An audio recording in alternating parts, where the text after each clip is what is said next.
بله بله گپ ما هم میگیم صحیح و ما نگفتیم اینا تهمت دارن. ما هیچ یکی گپ نزدیم. من نام اسلام لغوی را میمانم نه مسلم لغوی به بالای کافر نام نمیمانم، قطعا نام نماندیم. و اگر کسی بان خطا و باطل میدان، هر کسی بان اسم اسلام لغوی مسلم لغوی را باطل و خطا میدانم. اما اگر بگوید که من مشرک میگم و کافر میگم، اسلام باز بگوید که نام میمانم، او را گمراه میگم. این نامه گمراهی است نه کفر، او را گمراه میگم مثل همین چیز. اما خودم نمیمانم دوستا. ما در صورت ما میگیم اسلامش لغوی و ایمان لغوی نام نه که کسی سوال کنه که یا بعض ایمانیات نداره، بعض اسلامیات انقیاد نداره.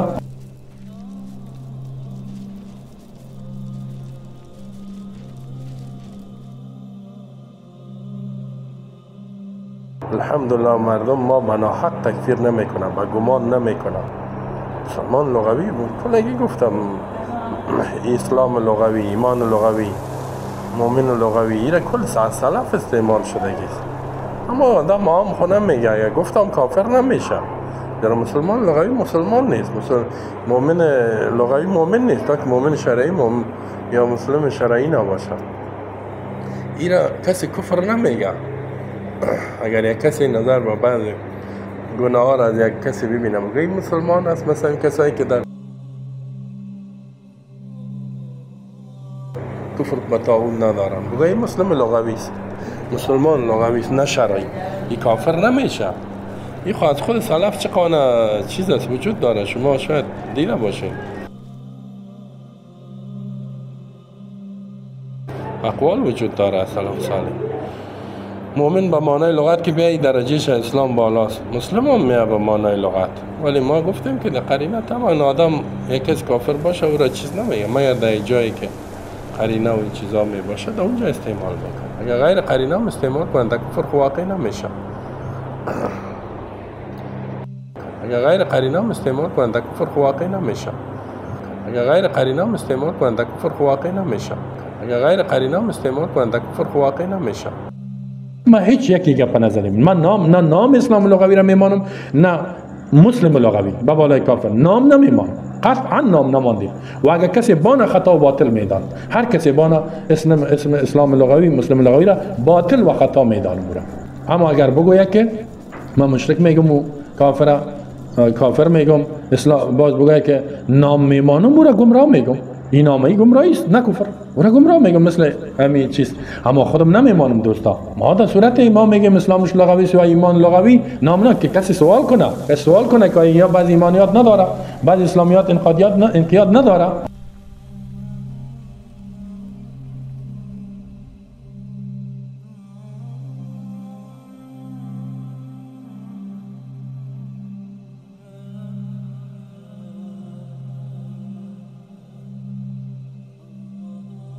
الله اکبر الله اکبر.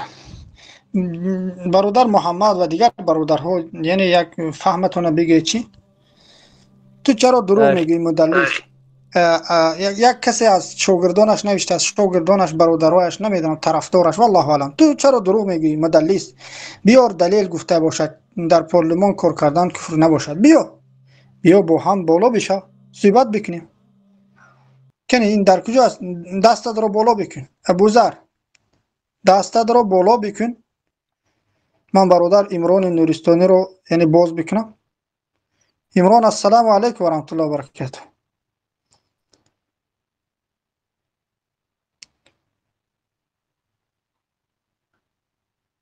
این سخنهای اینها رو نمیفهمد این جاهلک ها که چگونه وای کفر ندانست در همونجا کار کردن رو.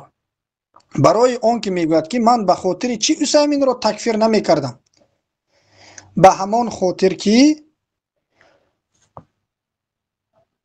اونهایی که در پارلمان کار میکنند بارک الله فیکم، یعنی او گفت که فتوای عثیمین در این مسئله بود که یعنی کسایی که در پارلمان کار میکنند برای آنها اگر آواستی، یعنی من این گونه فکر میکردم و این در نزد او به پارلمان ها یعنی رفته آواز دادن دیپوتات ها کفر نبوده است. از این میبرد یعنی صحیح هست. ابوذر آواز تا بکشو با دلایل صحبت میکنه. نه بیار دلیل بیار چی دلیل بیارم؟ چی دلیل بیارم؟ دلیل بیار که آیا گفته جایی باشه بیار فیلم شاید بشه دن تو قبول نکنه کی از ها تو کی هستی که من باید به هر مثل تو دلیل بیارم؟ باید دلیل تی دعا کردی باید دلیل بیار ابوذر به خاطر الله من خطا کرده باشم توبه میکنم. نه که تو به سوال میگوید که چی میگوید درباره عثیمین؟ میگوید که من چرا عثیمین رو در اول تکفیر نمیکردم؟ به خاطر چی در اول عثیمین رو تکفیر نمیکردم؟ تو او را در امر بیار گفته باشه نه بیار چی بیارم؟ او خودش چی را بیارم؟ گپی همون شیخ معروف بیار تو معروف رو مسلمان میدونی درست؟ بله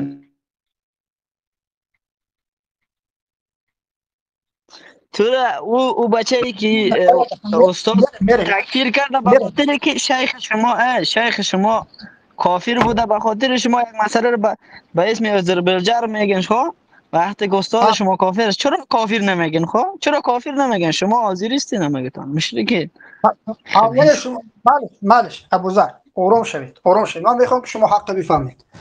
نگاه بکنید آذری ها در نزد شما مسلمان هستن یا کافر هستن؟ به گفته ما نه به اعتقاد خودتون. آذریا بله کافر هستن به اعتقاد شما کافر هستن درست؟ بله چرا آذری ها کافر هستن؟ در اساس به خاطر چی کافر هستن؟ با خاطر یک شخص کفرش میبینه وقتی کفر میبینه کفر آشکار کرده باز تکفیر نکنه یا آدم کافر میشه. آخر به خاطر چی کافر میشه؟ وقتی همین که یک شخص میبینی کافر است نه یک شخص میبینه تو لا اله الا الله یک شخص رو میبینه تو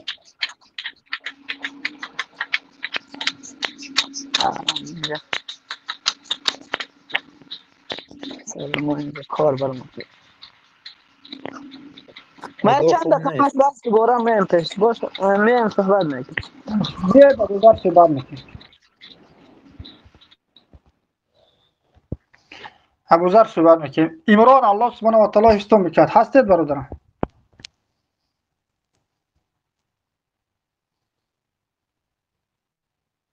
السلام عليكم ورحمة الله وبركاته أخي محترم. و علیکم السلام و رحمت الله و برکاته. برادر جان چه حال داری؟ خوب هستی؟ الحمد لله أخي جان الحمد لله. با مزات أخي قول ما كان أنزل مكتوب أصلا يكتب نص دورة.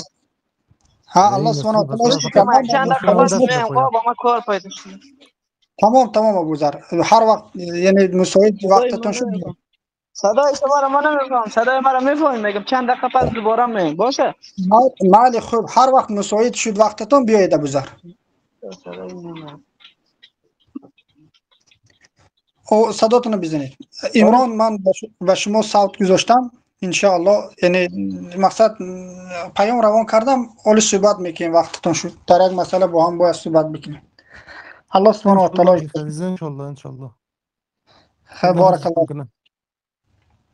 بله نگاه بکنید این ابوذر سوال کردن که الله حفظشون بکنه ما این کسا تکفیر نمیکنیم به خاطر اینکه کفر ابوذر در نزد ما یعنی واضح نیست به خاطر اینکه هر کسی که یعنی یک باره معرف راسخ رو تکفیر نکرد ما او رو تکفیر نمیکنیم تا اون زمانی که دلایل ها رو پیشنهاد بکنیم زیرا که گفته شدن که آذری ها کفر هست. بارک الله فیکم. و سوال کردن که دپوتات کار کردن رو در کجا جایز دانسته است؟ درست؟ شاید این اجتهاد من غلط باشه لیکن این گفت که من کفر یعنی نمیدونستم عثیمین رو به همین خاطر که دپوتات ها با اگر آواز بدهد یعنی این رو اجازت داده است این رو فتوا داده است که بخشی زیاد او گفت که من عثیمین رو عثیمین رو تکفیر نمی کردم به این خاطر که من فکر می کردم که دپوتات ها با یک انسان رفته آواز دهد یک دپوتات انتخاب بکند به سر خودش با بالای خودش همچون قانونگذار خود دپوتات چیکار میکن؟ قانون میگذارد. من از همین سبب اسامین رو تکفیر نکردم و با بالای اسامین یک تهمت بهتان زد. چه تهمت زد میدونید؟ گفت که این در حالت تکفیر کردنش. امروز فهمیدم که اسامین یعنی با پرزیدنت ها با پادشاه ها یعنی برای پادشاه شدن کسی اجازت داده است که در انتخابات اشتراک بکنید.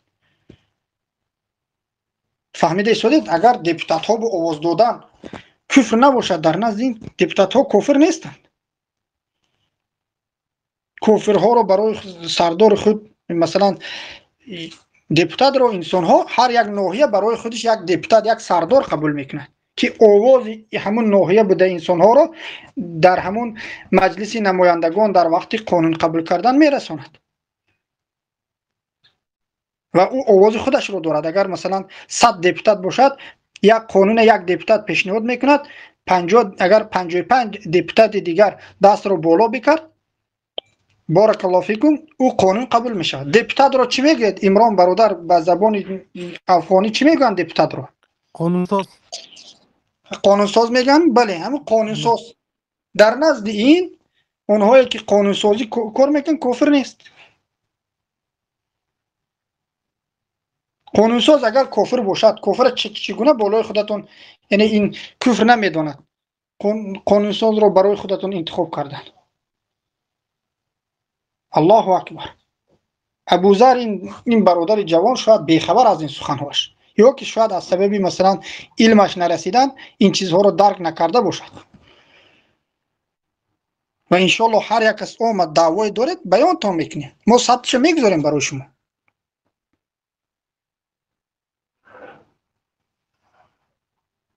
نه اگر گوید که قانونسازها دپوتات ها کفر هست بگویند این باید کسایی که به انتخابات میرد اونها رو هم تکفیر بکند و این تناقض های زیاد دارد با هم دیگر با سخنهایش. و ابوذر یعنی شاید محبت دارد از همین سبب به خاطر الله شاید ابوذر محبت دارد به او که یک عالم است یعنی در نظر او میداند و شاید سخنهای اون رو یعنی فهمیدگی نیست برای همین شده این گونه انسان ها آمدن مثلا برادرهای افغانستان آمدن اعتقادشون اهل سنت و الجماعت است لیکن در بالای یک انسان یگان نافهمی کردن. سخت نروید برادرها. ما اهل سنت و الجماعت ارحم الناس بالناس مهربان ترین مردم به مردم است. چی رسد مثلا با این گونه به برادرهای افغان که خطا فهمیدن شاید تکفیر ما رو هم اینها به خطا برده رساندن نفهمیدن. ان شاء الله ما آهسته بیان میکنیم برای همین در کامنتاری هایم در هر صحبت کردن با برادرهای افغان آرام باشید برادرها. دیروز آمدن یک برادر عبدالمتین والله علم یا که عبدالمجید طاغوتشکن الله حفظشون کنه توبه کردن از تکفیر کردهشون دست کشیدن فهمیدن ان شاء الله میفهمن. این مردم افغانستان به خاطر دین یعنی اسلام شده الهی کلمت الله گفته چقدر سال جان دادن خون دادن فرزند دادن مال دادن و اما از سبب اینکه فقط مشغول با حرب هستند شاید علم گرفتن نتونستن صحیح. برای همین شده ما اهل توحید هر یکی من شما آهسته بیان بکنیم. اگر دیدید که من غضب کرده شدم بگید که ابو عبدالرحمن غضب نکن آرام باش بفهمون ما از اینها هستیم اینها از ما هستند. ما همه یک مسلمان هستیم. ما همه نبیرگان امام بخاری هستیم ان شاء الله. ما نبیرگان ابو عبیده قاسم ابن سلام هستیم. ابو عبیده قاسم ابن سلام از کجا میدونن؟ از هرات هستند. از هرات یگانه سلفی که در مسئله ایمان کتاب نوشتن.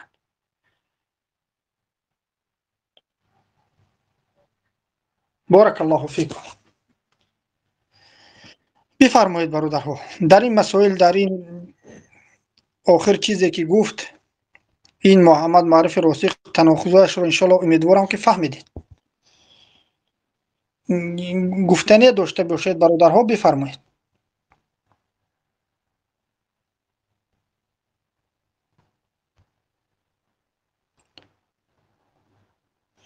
اخی محمد فکر اندیشتون رو بیان کنید، چرا خاموشین؟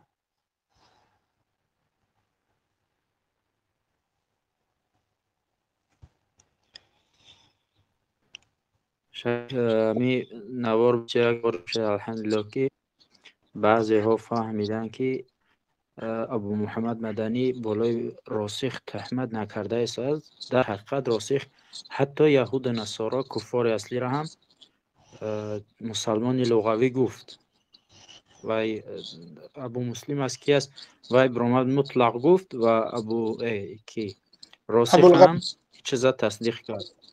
بله باز خودش در درس یعنی در سخن آخرگیش که گذاشتیم میگوید که قید نکرده هم بگوید جایز است، میگوید مشکل نداره، میگه کفر نمیشد. میگه باز اگر خواستید باز گشته یک بار دیگه بگذارم، یعنی ببینید که راسخ چی گفت. همین من اگر خطا فهمیدم در همینجا برادری ما نور چشم ما عمران نورستانی هستن، اگر مثلا شاید یگان برادر بگوید که من همین یعنی لهجه افغانی رو خطا فهمیده ایستاده باشم، بنا برادر یک دقیقه بیان میکنه که من خطا فهمیدم، یعنی نگاه بکنید چی میگه، خودش میگه مطلق جایز است، میگه نگاه بکنید.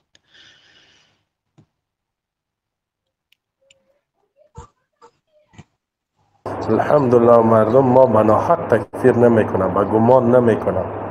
مسلمان لغوی بود، کلگی گفتم اسلام لغوی، ایمان لغوی، مؤمن لغوی، ایره کل سلف استعمال شده. اما آدم عام خونه میگه یا گفتم کافر نمیشه. در مسلمان لغوی مسلمان نیست، مؤمن لغوی مؤمن نیست، تا که مؤمن شرعی یا مسلم شرعی نباشه. ایره کسی کفر نمیگه. اگر یک کسی نظر به بعض گناه از یک کسی ببینم بگوی مسلمان است، مثلا کسایی که در کفر به تعامل ندارن بگوی مسلم لغوی است، مسلمان لغوی است، نه شرعی، این کافر نمیشه. این خواهد خود سلف چقدر چیز است وجود داره، شما شاید دیده باشید اقوال وجود داره سلف صالح.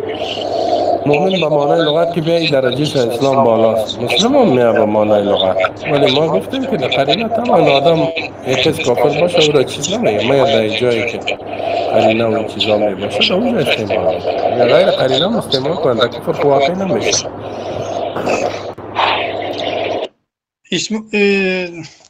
برادر نورستانی الله استون کرد عمران جان، همین 10 سکند بگویید که آیا همین در آخرین سخنش نگفته ایستاده است که به قرینه هم به استثناء کردن هم مسلمان بگید کافر نمیشید؟ بله خیلی همونطور گفته است. الله استون بکنه. دیدن برادرهای خودش دیگرها را مانه خودش گفته ایستاده است که به قرینه هم مسلمان مشکل نداره، چی رسد به لغوی و غیره. الله همت نحیس بکنه و از شر این گونه شیطان صفت ها الله ما را نگه دارد. و برادرهای افغان، اونهایی که در سرزمین افغانستان زندگی میکنید، ما برادرهای شما هستیم، اهل توحید، در نظر دارم اهل توحید رو. ما همه ما یک زبان داریم، زبان فارسی داریم. من شما رو کمونیست های لعنتی لنین، ستالین اینها جدا کرده است. ما یک سرزمین داشتیم، ما یک دین داریم. قسم به نام الله قوم پرستی یا که یک احساس دوستداریتون رو که هر چیز بگوید به خاطر اینکه او را دوست می‌دارید قبول نکنید. شما مسلمان ها ما یک کس دوست می‌داریم به خاطر الله، بعد می‌بینیم به خاطر الله، عالم است، طالب علم است، عادی است، هر کس به خاطر الله بعد دیدیم. اون بعد یعنی دوست بخشش به خاطر الله دوست داشتیم، سبقت اللسان شد و به خاطر الله بعد دیدیم. و دوستداری همان در همان مرز تمام می شود که انسان به کفر واقع شود، سخنهای کفری گوید یا عملهای کفری و شرکی گوید. این چندین کفرها رو گفته به چندین نواقص ها واقع شده است. و دعواهایی که بر علیه استاد ما کردید هر یکش رو جواب دادیم، توبه کرد. اگر گفت همین سخن من مجمل در نزد شما کفر نمایده ایستاده باشد، من توبه کردم از همین سخن. این سخن‌هایی که ما مونده استودیم از محمد معرف راسخی مجمل نیست، این واضح و آشکار روشن است. به خود بیایید ای جوانهای غیور افغانستان، الله همتون حفظ بکن. غیرت در اساس قرآن، غیرتتون در اساس قرآن و سنت حفظ، یعنی تطبیق بکنید، استفاده بکنید، نه در اساسی مثلا هم قوم است یا هوا و هوس یا روز شد از این درس گرفتم. این گونه نیست. همچنین برادرهای تاجیک به شیطان دوده نشوه، شیطان فریبتان نکند، شیطان شما را با اهل توحید دشمن نکند. دیدید یک رولیکی که بریده تیار کردن دشمنای الله بر ضد اهل توحید، بیایید ما همینجا تیار هستیم، با هر یک شما آوازتون رو هم نمیزنیم، اگر با ادب صحبت کردید هر یکتون رو بیان میکنیم. نه اگر کفر کردیم، خطا کردیم، اثبات کردید، توبه میکنیم. ما از توبه کردن یعنی نمیترسیم، ما با توبه ما خودمون راحت حس میکنیم. در نزد الله توبه کردن این عزت است. پدر من شما، مادر من شما توبه کردن در حال، اما شیطان علیه لعنت کبر کرد. ما توبه میکنیم. این دنیا جای است که توبه میکرد انسان. الله سبحانه و تعالی میگه که شما شب و روز خطا میکنید، گناه میکنید، لغزش میکنید، من شما رو میبخشم. انس رضی الله عنه روایت میکنه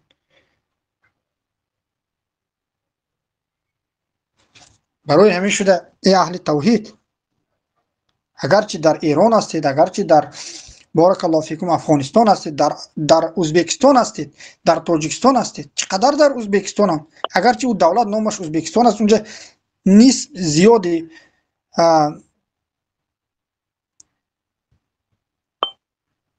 ازبکستان یا که برابر با اوی که تاجیک زبان هستند. بعضیشون حتی زبان مهم نیست، والله زبان مهم نیست، سیاه است، سفید است، چی است، ما دوست می‌داریم. مهم در توحید بودن است، مهم در توحید بودن است. بارک الله فیکم.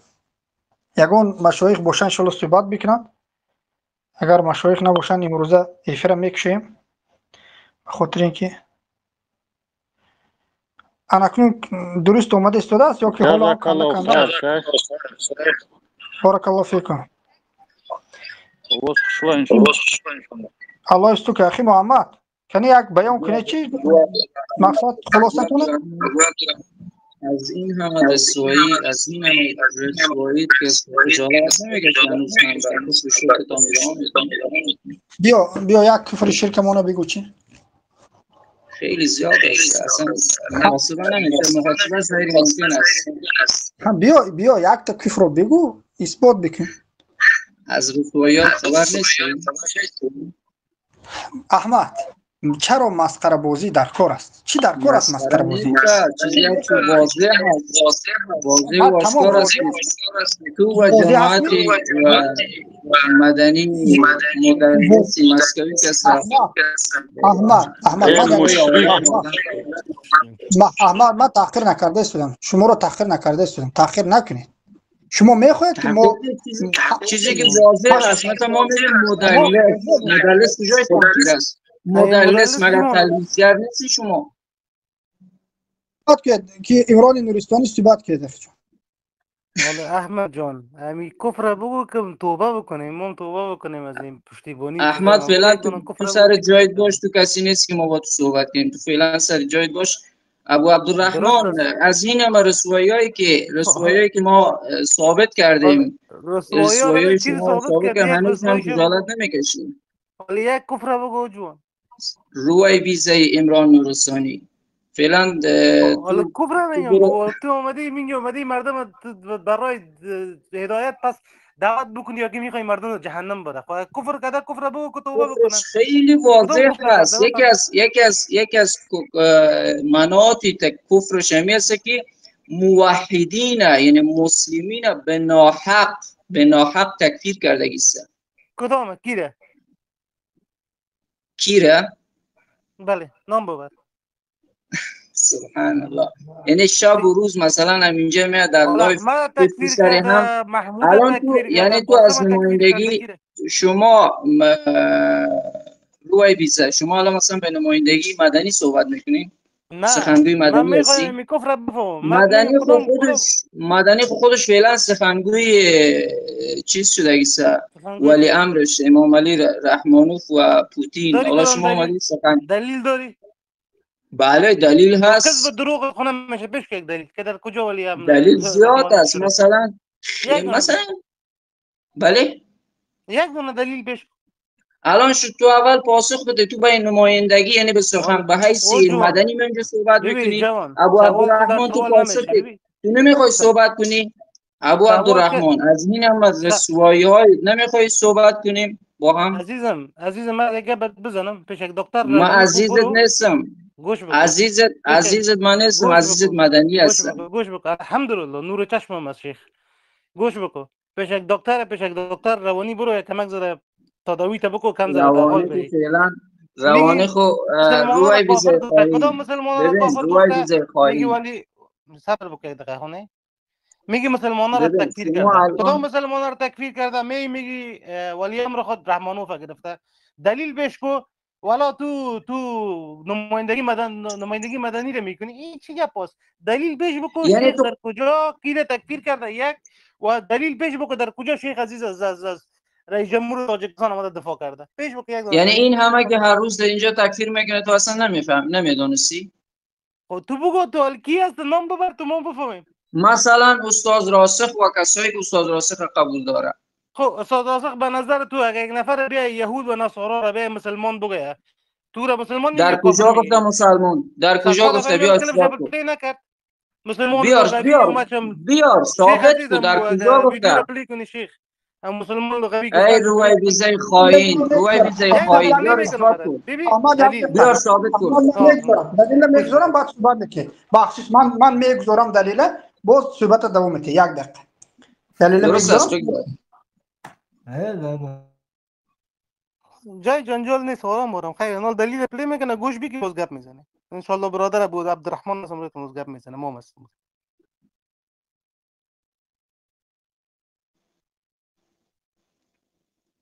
الحمدلله مردم ما بناحق تکفیر نمیکنن با گمان نمیکنن. مسلمان لغوی بود کلگی گفتم اسلام لغوی ایمان لغوی مؤمن لغوی ایره کل سلف استعمال شده گیست. اما آدم هم خونه میگه گفتم کافر نمیشه. در مسلمان لغوی مسلمان نیست. مؤمن لغوی مؤمن نیست تا که مؤمن شرعی یا مسلم شرعی نباشه. همینجا استاد کو کسی کفر نمیگه. اگر یک کسی نظر با بعض گناه ها را از یک کسی ببینه بگه این مسلمان است، مثلا کسایی که در کفر متعاون ندارن بگه این مسلم لغوی است، مسلمان لغوی است نه شرعی، این کافر نمیشه. این خواهد خود سلف چقدر چیز است وجود داره. شما شاید دیده باشید اقوال وجود داره. سلف صالح مؤمن به معنای لغت که بیایی درجهش اسلام بالاست، مسلم هم میه به معنای لغت. ولی ما گفتیم که در قرینه طبعا آدم یکی از کافر باشه او را چیز نمیگه، مگر در جایی که قرینه و این چیزا می باشه در اونجا استعمال میکنه. اگر غیر قرینه هم استعمال کنن در کفر واقعی نمیشه. جزاک الله خیرا. شنیدی؟ حالا بگو در کجا رسول الله صلی الله علیه و سلم و مشرکین در کجا همینجا گفت؟ نه در کجا گفت یهود و نصارا مسلمان هستن؟ منظور چی بود جناب؟ منظور گپش همیشه برام در کجا گفت چی گفت؟ اصلا خودت فهمیدی چی گفت؟ تماس گپ امید نبویم نبود چی گفت. امی که میگه کفر به طاغوت نداره، کفر به طاغوت نداره اون مسلمان فکر میکنم اصلا تو زبان فارسی را بلد نیستی. درست استاد میگه اگر کسی به اساس بعضی از ایمانیات و به اساس بعضی از اسلامیات که در یک شخص دیده میشه، مثلا شخص یا گوش کو یک لحظه گوش کو، تو اصلا فارسی را بلد نیستی تو بیچاره گوش کو. میگه اگر کسی شخصی که مثلا بعضی از ایمانیات و اسلامیات درش هست یا درش مشاهده میشه، اون مثلا شخصی دیگری که مسلمان است مؤمن است او مثلا میگه که یعنی میخواد که حالتش بیان کنه، حالتش اسم نمیگذاره که مثلا در عمومی بیان کنه، مثلا حالتش میگه بله مثلا با اساس لغت میشه مسلمان گفت. مسلمان لغوی میگه این شخص گوش کن، میگه این شخص تکفیر نمیشه. کی تکفیر نمیشه؟ شخصی که لفظ اسلامی لغوی را استفاده کرده. یعنی شما آنقدر کودن و غبی هستی که اصلا متوجه صحبت مفهوم صحبت برداشت کردن. امیر کی گفته یک شخصی که اگر کفر به طاغوت هم نداشته باشه او ما میتونیم مسلمان لغوی بگیم. کسی که معروف راسخ امیر بیان کرد. امیر کی گفته میگه شخص ثابت بساز قرآن و سنت برام. چی را کی گفته؟ نه الان یک لحظه ایرا به اتمام برسانیم. الان اینجا گفت که مثلا که مسلمانی لغوی تکفیر نمیشه. یک لحظه مگر اونجا نگفت. ببین گوش کو معروف چی گفت اینجا؟ گوش گفت اگر کسی که هم کفر به طاغوت نداشته باشه ما را میتونیم مسلمان لغوی بگیم. درست شد؟ بله. حالا در قرآن خو الله متعال شرط یک لحظه این برابر نرو میرستانی یا این برابر نرو. گفت که اگر کسی مسلمانی لغوی استفاده ببره، شخصی که لفظ مسلمانی لغوی را به مخاطب به طرف مقابل استفاده برده تکفیر نمیشه یا اون شخص؟ حرف آخرش تو میاری قبل از این حرفش فهمیگه میگه کسی که کفر به طاغوت آقا یاد لازم برای ما میتونیم مسلمان لغوی بگیم. شیخ ابو کلب بس سر پلی کنم اونجا شما استاد کنم سرسی. شما که وقتی ما میگیم شما انسان‌های مدلس هستید، صفت یهودیت در شما هست، شما قبول نمیکنید. شما مدلس هستید. گوش کن ببین، گوش کن، گوش بکن. ما قبول میکنیم اگر حق باشه. گوش بکن. یک لحظه آقا گپش میگیری اما ما بین گپش که میگه کسی کفر به طاغوت هم نداشته باشه، کسی کفر به طاغوت هم نداشته باشه ما بر از اون مسلمان لغوی میگیم. چرا نمیگی؟ آقا امی کسی که مسلمانی لغوی میگه این میگه تکفیر نمیشه. منظورش کی هست تکفیر نمیشه؟ دو شخص اینجاست، یکی لفظ مسلمانی لغوی را استفاده کرده، یکی این شخص وسط صحبت نپر خائن مدلس. واقعا با والله که شما خائن مدلس هستید. ای احمدی چقدر اخلاق بگذار خیر اخی. این خودش یک نجس است اخی. خودت یک مشرک هستی یا احمد. بگذار اخی بگذار. نورستانی گوش کن نورستانی. اینجا بحث اخلاق نیست. وقت شما مثلا در کتب مختلف آمده است کسایی را مثلا علما اهل علم مدلس خطاب کرده، پایین علما نه کم زرد لهجه‌تون صحیح بگو. اهل علم علمای اسلام دانشمندان. بله چی؟ کم زرد صحیح تلفظ بگو، لهجه‌ت صحیح بگو جناب. سبحان الله. خیلی جالب است. خیلی جالب است. بله مفتیگری های تو رو هم دیدیم بله رسوایی های تو خیلی زیاد است. حالا بماند رسوایی های تو در روزی در جایش. حالا بیا میایم سری اصل مطلب.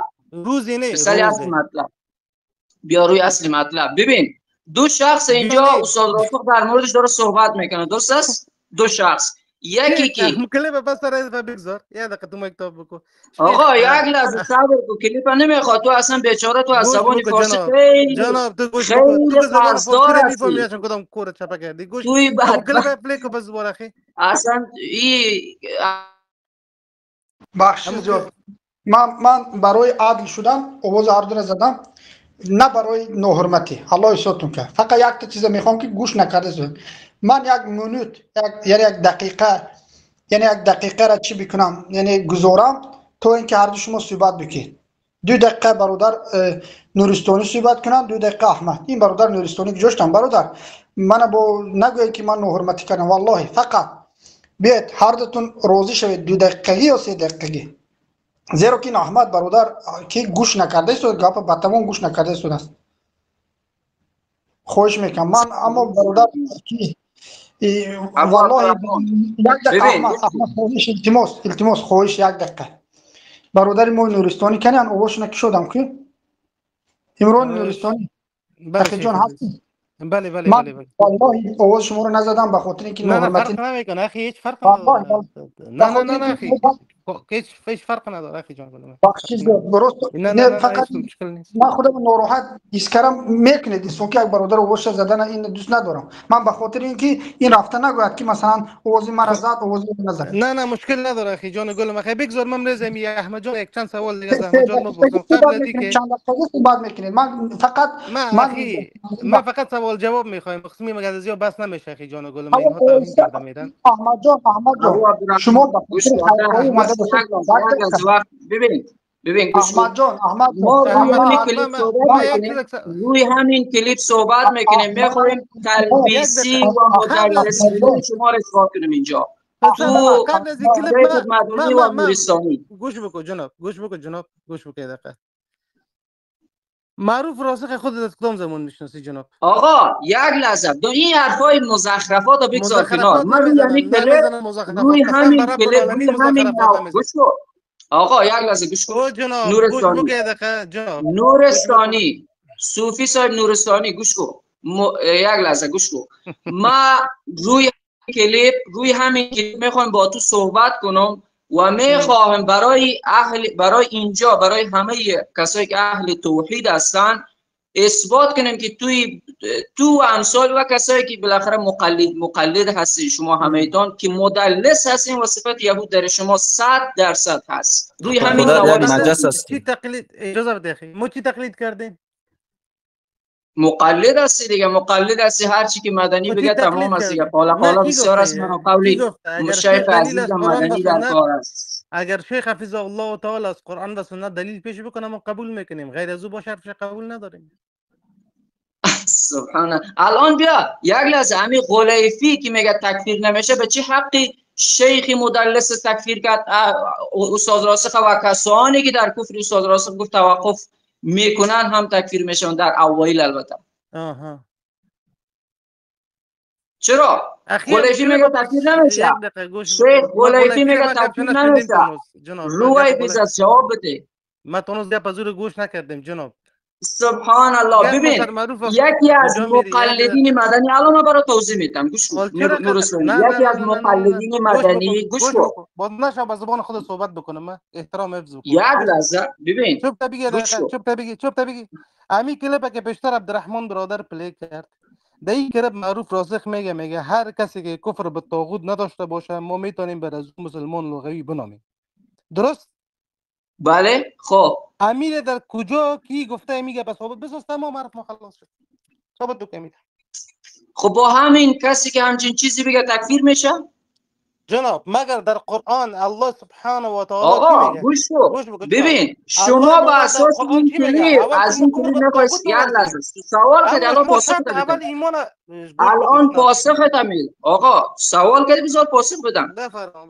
شما با اساس این که صوتی استاد راسخ میگین که استاد راسخ در اینجا میگه کسانی که مسلمانی لغوی یعنی مثلا اسلامی لغوی دارن اونها تکفیر نمیشه. شما به این الان این مدعی این حرف هستید. الان در اینجا کجا احمد جان یک چیز دیگه این یکم سخنش بود آخر سخن آخرگیشه یعنی در آخر سخنش گفت که لغوی هم نگوید یگان مقید هم نکنید یعنی استثناء هم نکنید یگان چیز هم نگوید رفته بگوید که همین کافرها مسلمان است گوید این کفر نیست گفت در کجا گفت مسلمان ها اینها مسلمان هستند میگذارم من میمونم گوش بکنید یک لحظه اول یک کلامش خلاصه کنیم. الان در اینجا دو شخص هست یکی میگه تکفیر نمیشه. ببین این که میگه تکفیر نمیشه منظورش کی است؟ چی تکفیر نمیشه؟ یک انسان میگه کفر تکفیر نمیشه. یک لحظه میگه تکفیر نمیشه منظورش کی است؟ یک انسان دیگر رو کافر مسلمان کنار این که میگه تکفیر نمیشه منظورش کی است؟ این که میگه تکفیر نمیشه منظورش کی هست؟ یک کافر مسلمان گفت تکفیر نمیشه گفته شده است در حالی که سومین نواقض اسلام مسلمان یک لحظه کافر مسلمان بگه گفت یا اینکه مسلمانی لغوی بگه؟ هم مسلمانی لغوی بگید هم استثناء کرده نگویدم این کفر نیست گفت.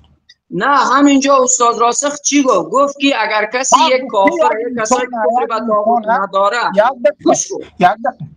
یک کلامش قبول گوش کن. اینجا استاد راسخ گفت که اگر یک شخص مسلمان یک کسایی که مثلا کفر به طاغوت نداره از نظر لغت به اساسی از اونجایی که بعضی از انقیاد و اسلامیات درش مشاهده میشه مثلا میگه از نظر لغت مثلا مسلمان است. یعنی به اساس بعضی زمینات مثلا همین کفار و مشرکین مثلا مگر اهل کتاب نیستن؟ موسی علیه السلام یا مثلا عیسی علیه السلام یا بعضی از مسلمان ها که در ظاهر مسلمان است اعمال ظاهری را انجام میده، مگر اینها یعنی به مجرد تسلیمی ندارن؟ میگه اگر کسی این شخص مثلا مسلمان از نظر لغت نه مسلمانی حقیقی بهش، نه اینکه ایمانش یا اسلامش ثابت بکنه، نه، میگه از نظر لغت اگر این مثلا مسلمانی لغوی بگه این شخص تکفیر نمیشه. ولی شما مدلسین آوردین این کلیپ چیکار کردین؟ یک لحظه من سخن من به اتمام برسانم. شما آوردین به اساس این کلیپ استاد راسخ چی گفتین؟ گفتین که راسخ میگه که کفار اهل کتاب، یهود و کفار و مشرکین اینا تکفیر نمیشه، یعنی به اساس لغت مسلمانی لغوی هستن، اینا کافر نمیگیم. شما این مشکل اینجاست، شما مدلس هستین، شما صفت یهود دارین. گوش بگیرید در دوام سخنش انکنون گوش بگیرید ما رو هم. ما اول اینکه بر بالای ما تهمت است که ما یک باره مسلمانی لغوی گفتن، یعنی مسلمانی لغوی میگویم گفت ما او را تکفیر کرده باشیم. خب همین غلیفی میگه تکفیر نمیشه، شما چی میگین؟ غلیفی چی میگین؟ ابو عبدالرحمن شیخ غلیفی میگه تکفیر نمیشه، شما چی میگین؟ ابو عبدالرحمن خاموش باشید. این بیادب رو هم خاموش کنید. این بیادب رو هم خاموش کنید. بیادب است خیلی. ابو برادر عمران نورستانی حفظك الله، بسم الله صحبت کنید برادر. شیخ عزیز السلام علیکم و رحمت الله و برکاته. و علیکم السلام و رحمت الله. ما حرف داشتم شیخ عزیز، فقط مقدر بازو نفر میفهمم گوشت میگرفت، غیر از اینکه بد اخلاقی کنن صوفی و از این مسائل، دیگه انسان عجیبی بود. استاد برادر ما صحبت بکنه، ابو عبدالرحمن صحبت بکنه. استاد عزیز من گوش میگیرم. الله همه شما را حس بکند. این دین الله است. این دین الله است. ما الحمدلله قرآن داریم که هرگز معناش هیچ کسی باطل کرده نمیتواند، تا روز قیامت حق هست. سنت داریم و فهم سلف صالح داریم. هر کسی که مسلمان لغوی میگه ضال و مضل است و این سخنه همون عبدالله غلیفی هم گفت که هر کسی که مسلمان لغوی میگه ضال و مضل است، یعنی ضال است، یک گمراه است، از سبب خطاگی گمراه شد. این یکم نقطه. پس چرا تکفیر کردی مدنی؟ رجوع کن، توبه کن از کفر شرک. چرا تکفیر کردی؟ کتاب گوش بگی، با انسان با ادب باش، بی ادبی نکن. گوش بگی چی میگه. گوش بکن. ما حالی آیسته آیسته به همون تکفیر میرویم. تو کمی گوش بکن. چرا تکفیر کردی پاس؟ به ادب یگان نفر به تو ادب تعلیم داده است. خاموش باش، ما میرویم. تو بلوبل نکن، خاموش باش. همه امت اتفاق کردند که مسلمان لغوی گفتن این ضال. کسی که مسلمان لغوی میگه کمترین درجهش چی است؟ به اتفاق همه علما این یک گمراه است. اسخر الاغ همسایه‌اش دیده گمراه تر است. الاغ از الاغ هم گمراه تر است. این شک نیست.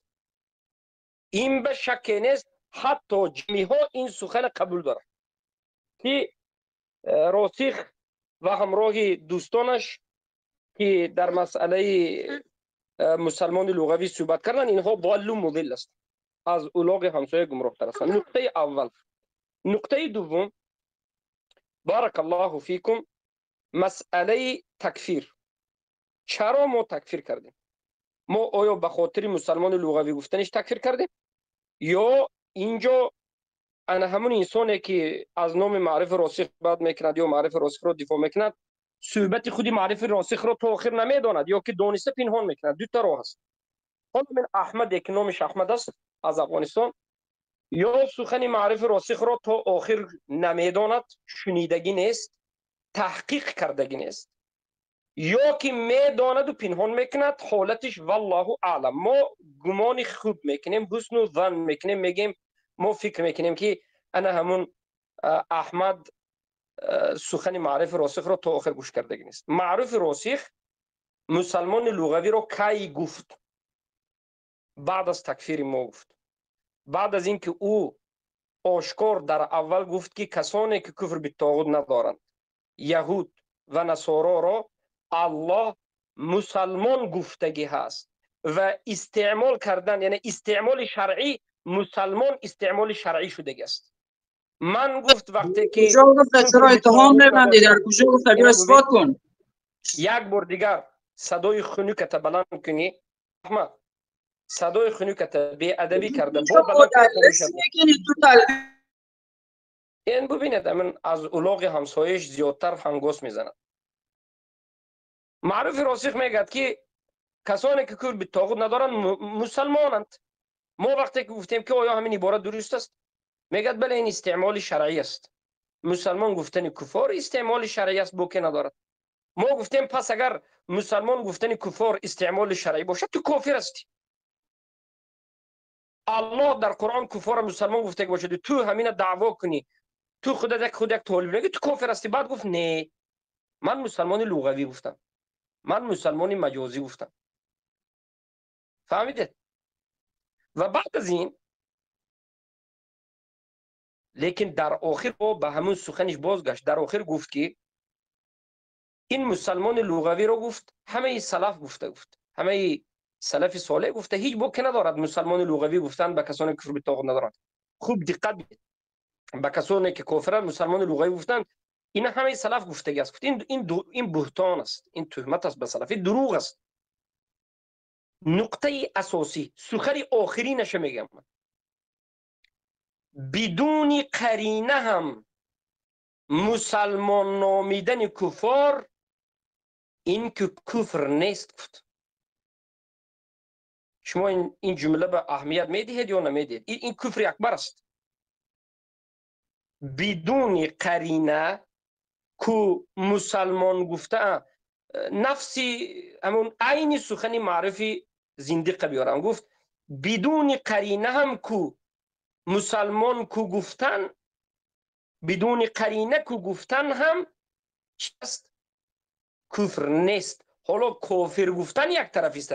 یعنی شما قرینه گفته چی را در نظر داریم؟ بسیار برادران نمیفهمند قرینه چیست. بدون قرینه یا با قرینه معنای معرف راسخ سخنش چی است؟ قرینه یا بدون قرینه. قرینه همه لغوی گفتن یعنی مسلمانی لغوی همینجا مسلمان را به قرینه لغوی گفت یا به قرینه مجازی گفت یک جای دیگرش به.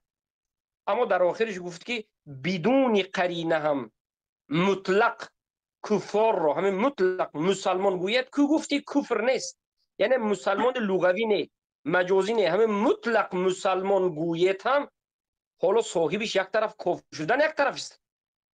همین عمل خودش کفر نیست میگه. این مذهب کی است؟ مذهب جاحظ است. مذهب از جهم ابن صفوان هم بدتر است. کفر صریح است. ما برای این کافرش گفتیم. فهمیدید؟ برادرای اهل توحید حفظکم الله. انا همین سخنش را میخواهم یک بار شما گوش کنید. اینجا برادرها هستن همین سخن معرف راسخ یک بار گذارین اگر همینجا باشیم برادرها. انا همین سخنی که حالا من گفتم که بدون قرینه هم مسلمان گفتن هیچ باکی ندارد میگه. ما شکننده اسلام داریم. ما اجماع سلف صالح را داریم که سلف صالح میگویند که یهود و نصارا را مسلمان خواندن به اجماع کفر اکبر است. همین کفر ندانستن کفر اکبر است. به اجماع سلف صالح مسلمان نامیدن کفار را کفر ندانستن کفر اکبر است. کفر اکبر است. کسی که خودش طالب علم عالی میگرد مسلمان شماریدن کسانی که کفر به طاغوت ندارند بدون قرینه انا همین کفر نیست میگوید این کفر است. کفر را کفر نیست گفته خودش به کفر واقع شده. زیرا که این کفری که به اجماع ثابت است. حالا برادری هستن همینجا که همین صدای معرف راسخ بگذارن ما گوش کنیم یک بار. برادر هستن؟ الحمدلله مردم ما مناحق تکفیر نمیکنن با گمان نمیکنن. مسلمان لغوی بود کلگی گفتم اسلام لغوی ایمان لغوی مؤمن لغوی ایره کل سلف استعمال شده گیست.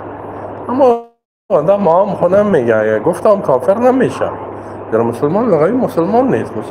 مؤمن لغوی مؤمن نیست تا که مؤمن شرعی یا مسلم شرعی نباشه. ایره کسی کفر نمیگه. اگر یک کسی نظر به بعض گناه را از یک کسی ببینم غیر مسلمان است مثلا کسایی که در کفر به طاغوت ندارن. بگویی مسلم لغوی است، مسلمان لغوی است نه شرعی، این کافر نمیشه. این خود از خود سلف چقدر چیز است وجود داره، شما شاید دیده باشید اقوال وجود داره. سلف صالح مؤمن به معنای لغت که بیایی درجهش اسلام بالاست، مسلم هم میه به معنای لغت. ولی ما گفتیم که در قرینه طبعا آدم یک از کافر باشه او را چیز نمیگه، ما در جایی که قرینه و این چیزا می باشه در اونجا استعمال میکنه. اگر غیر قرینه هم استعمال کنه در کفر واقع نمیشه.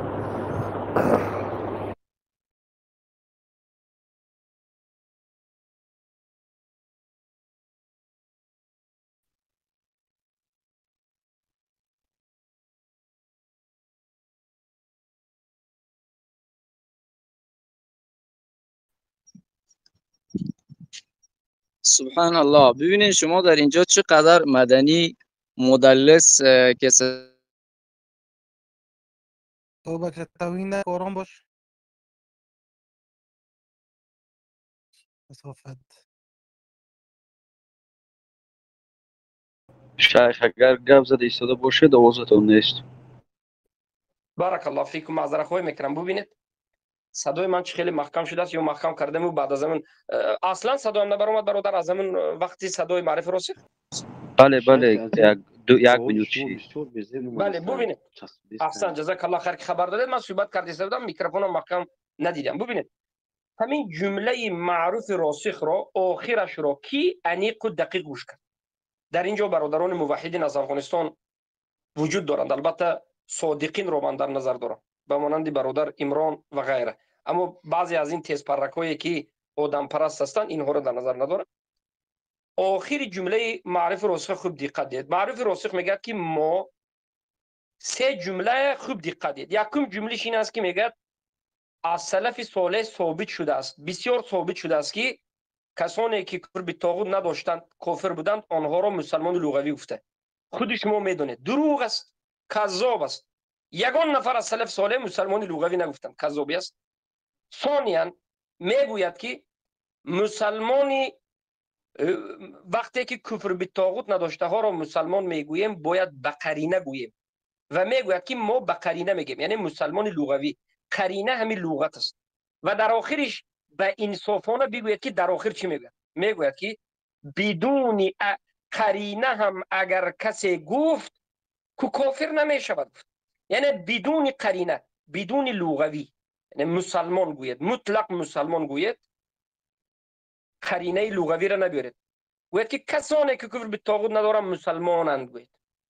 یهود و نصارا مسلمانند گوید. قرینه لغوی را نبیارید هم میگه این عمل شما کفر نیست میگه. و این ضد اجماع سلف صالح است. این کفر اکبر است. اما این میگه که نه کفر نیست. یک بار دیگر همین صداش برادر آخرترش ماند، کمی آخرترش یک بار دیگر ماند که مردم خوب گوش کنن. اگر غیر قرینه هم استعمال کنن در کفر واقع نمیشه. یک بار دیگر اونجا استعمال میکنه. اگر غیر طبعا آدم یک از کافر باشه او را چیز نمیگه، ما در جایی که قرینه و این چیزا می باشه در اونجا استعمال میکنه. اگر غیر قرینه هم استعمال کنن در کفر واقع نمیشه. جایی که قرینه و این چیزا می باشه در اونجا استعمال میکنه. اگر غیر قرینه هم استعمال کنن در کفر واقع نمیشه. این میگه که یک کافر را مسلمان اگر گوید به قرینه گوید، یعنی مسلمان لغوی گفته میشد. ما که میگه به من قرینه میگه، مسلمان لغوی میگه. و در دوامش میگوید که اگر غیر قرینه هم، اگر کسی غیر قرینه هم استعمال کرد که کافر نمیشود. که کفر نیست. برای که کلمه کافر نمیشود و کفر از هم دیگر فرق داره. کفر نیست گوید این جهمی سخت‌تر است. این حالی کفر نیست میگه. حالی کفر یک طرف است. یعنی بدون قرینه یک کافر را مسلمان گوید، بدون لغوی، بدون مجازی، این کفر نبوده است.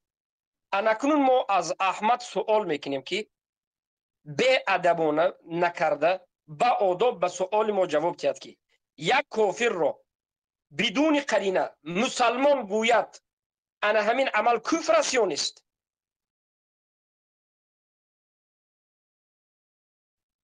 صداش باز کنید.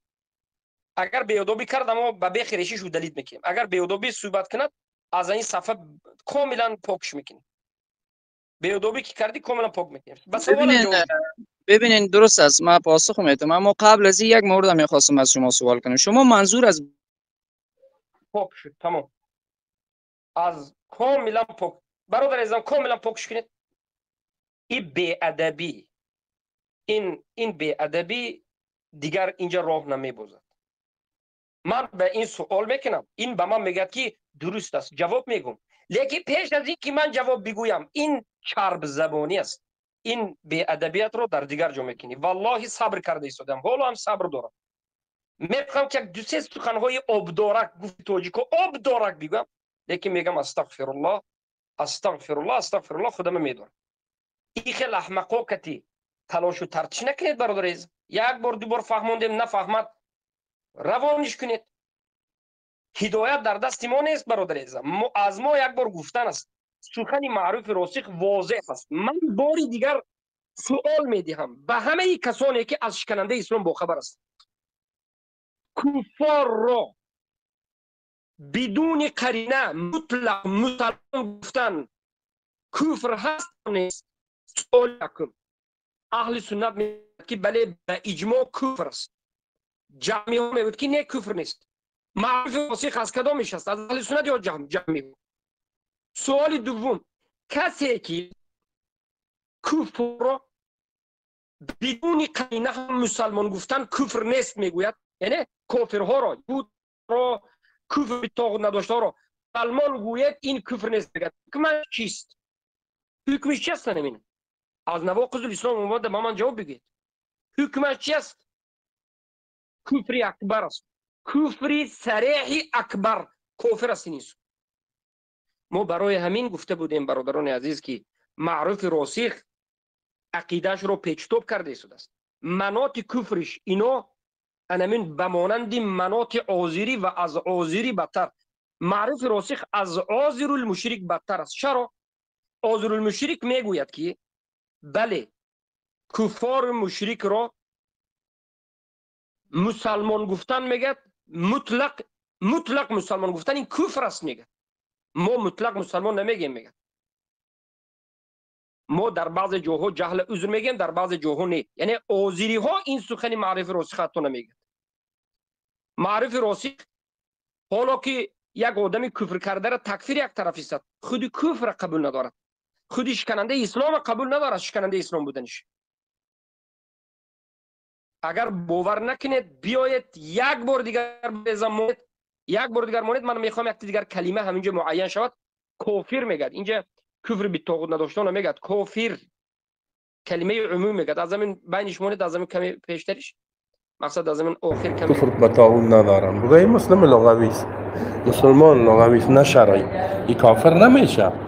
این خود از خود سلف چقدر چیز است وجود داره، شما شاید دیده باشه اقوال وجود داره. سلف مومن به معنای لغت که بیایی درجهش اسلام بالاست، مسلم هم میه به معنای لغت. ولی ما گفتیم که در قرینه طبعا آدم یک از کافر باشه او را چیز نمیگه، مگر در جایی که قرینه و این چیزا می باشه در اونجا استعمال میکنه. اگر غیر قرینه خوب گوش کردید. اگر برادر عزیزم این دین است، برادر عزیزم این دین است، این بازار نیست، این شوخی بازی نیست، این دین است. معرف راسخ میگه که اگر کسی کافر باشد به قرینه مسلمان گفته می شود، یعنی مسلمان لغوی، بدون قرینه نمی شود. میگوید اما یک کافر رو بدون قرینه هم مسلمان کسی اگر بگوید این مسلمان گفته، این عملش کفر نیست. حالی این مسلمان گفته کافر نیست، نه، خودی عملش کفر نیست. کفر حکم عمل است، کافر حکم انسان است.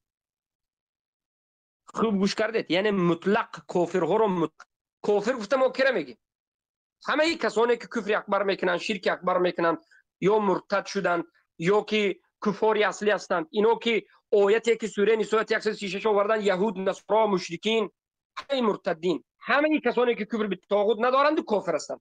همین کافرها را بدون قرینه، یعنی بدون مسلمان لغوی را استفاده نبرید، مجازی را استفاده نبرید، بگوید که همین کسانی که کافر هستند مسلمانند.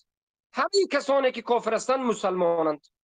انا همین جمله کفر است یا نیست؟ معرف راسخ میگه که این جمله کفر نیست. ما میگیم که این جمله کفر اکبر است، به اجماع سلف صالح است. این جمله کفر اکبر به اجماع سلف صالح. این از نواقض الاسلام است. مسلمان گفتن کفار این نواقض الاسلام است، کفر اکبر است. و هر کسی که بیاید مطلق بگوید که کفار مشرکین مسلمان هستند، گوید این عمل شکننده اسلام و کفر است، خودش کفر است. معرف راسخ میگه که نه، این شکننده اسلام نیست و او کافر هم نیست. مناط کفر معرف راسخ همین جاست که شکننده اسلام میگه که شکننده اسلام نیست، کفر میگه که کفر نیست. یکمش.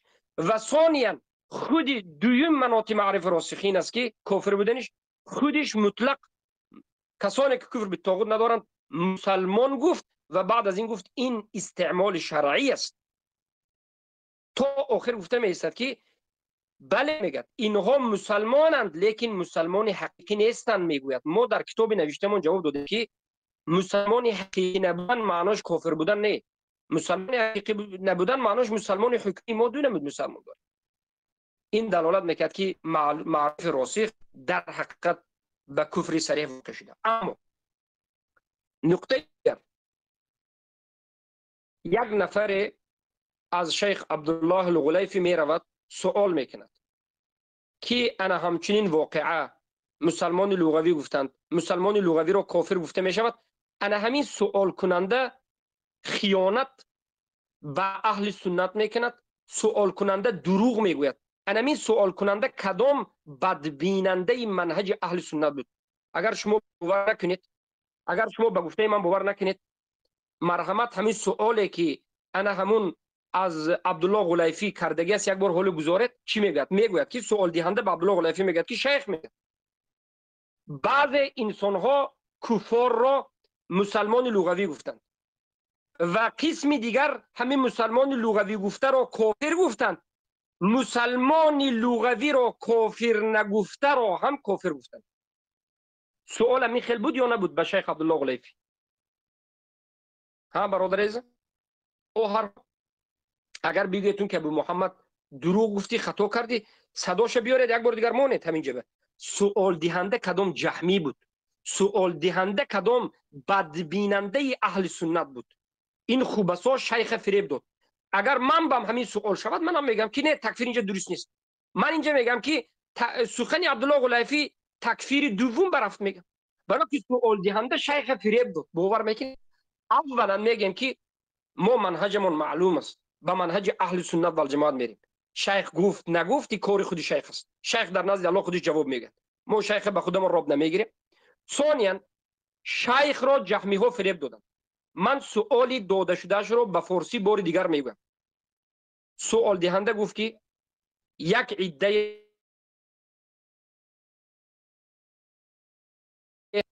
سوال دهنده گفت که یک شیخ گفت یک عده کفار را مسلمان لغوی گفتند. انا کن دقت کنید، انا کن دوامش به دقت. عده دیگر آدم ها آمدند و مسلمان لغوی گفته را کافر گفتند. این که تمام نکرد، نقطه اساسیگی جهمیگیش بروید. شیخ چخیل فریب داد و گفت که هر کسی که مسلمان لغوی گفته را تکفیر نکند او را هم تکفیر کردند. شیخ اینجا یک قد پرید. بله این علامت غلو است. بله این سوال به من هم دیاد میگم این تکفیر غلط است. میگم این دوم نمود تکفیر. کسی که مسلمان لغوی گفته را تکفیر نکند تکفیر کردن گفت. من میگم که غلو است. انا کنون به شما برادران و خواهران موحدم اهل توحید، آیا ما یگان مراتبه گفتیم که کسانی که مسلمان لغوی گفته را و بخصوص کسانی که معروف راسخ را تکفیر نمی کنند کافر هستند؟ آیا ما گفتیم؟ اگر گفته باشیم برایت بگوید که بله گفتیم. اگر گفته باشیم بگوید که بله گفته، صدای ما را گذارید. ما نگفتیم. من چندها بار گفتم که برادرای عزیزم ما معروف راسخ را در اساس مناط کفار را مسلمان گفتنش را کفر ندانستنش و خودش کفار را مسلمان مطلق در اول گفتنش تکفیر کردیم. اما شما یا یک نفر آمده همین چیز نفهمید، ندانست، شبهه کرد، سخن معرف راسخ نفهمیده ندانسته طرفداری معرف راسخ کرد از سبب جهل و شبهه، یا معرف راسخ را تکفیر نکرد، ما او را تکفیر نمیکنیم. ما هم خیلی گفتیم یا نگفتیم؟ ما چندین مراتب گفتیم.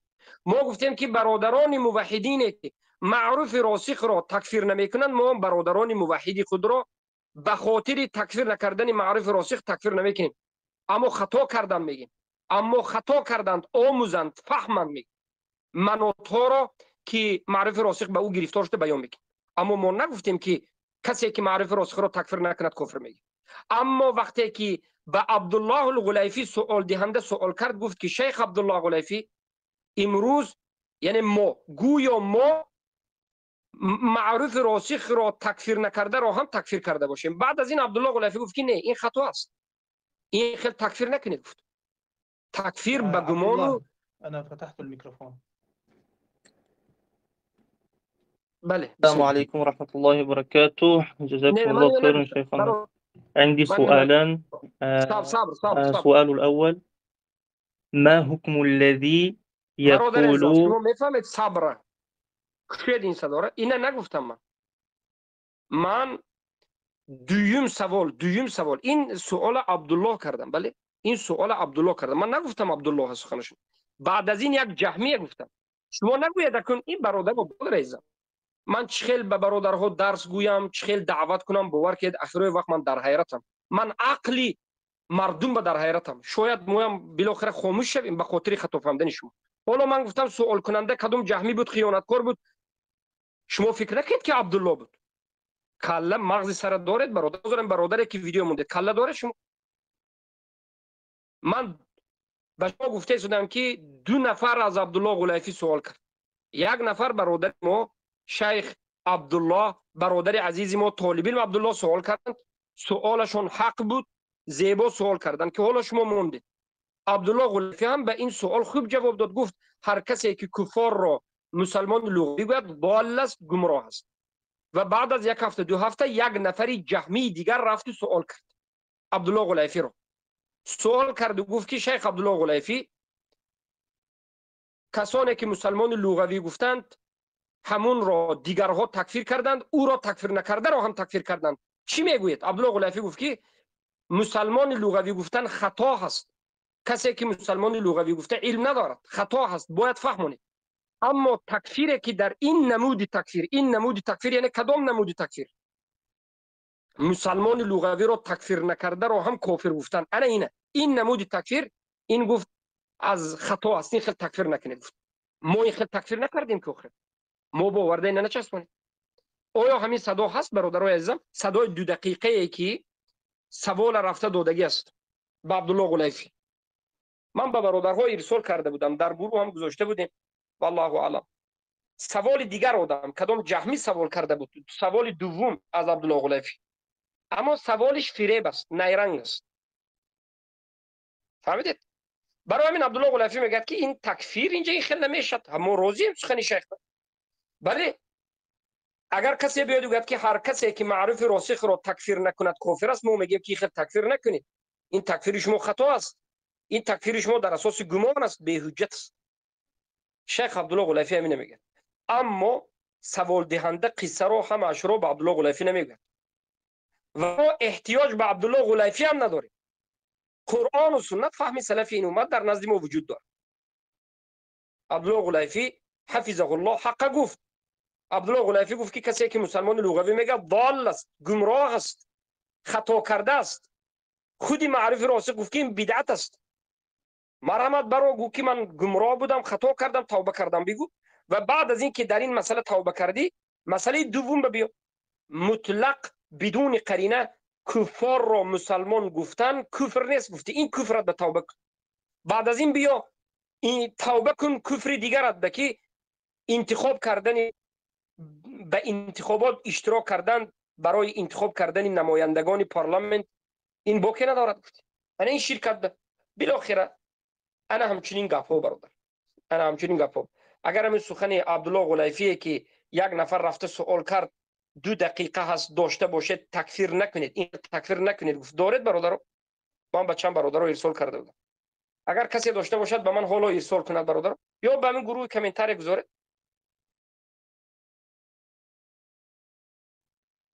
بله در من هست. انا به من یک شاید خواهر فرستاده باشند، بیاید من به شما بچه ارسال کنم. خب عذر برادر، فرقه ناجیه به کی است از همینجا برادر؟ یکی فرقه ناجیه من اولو پرستم از همینجا که شده صدای همون سوال دهنده رمانه. یگان نفر برادر هستی؟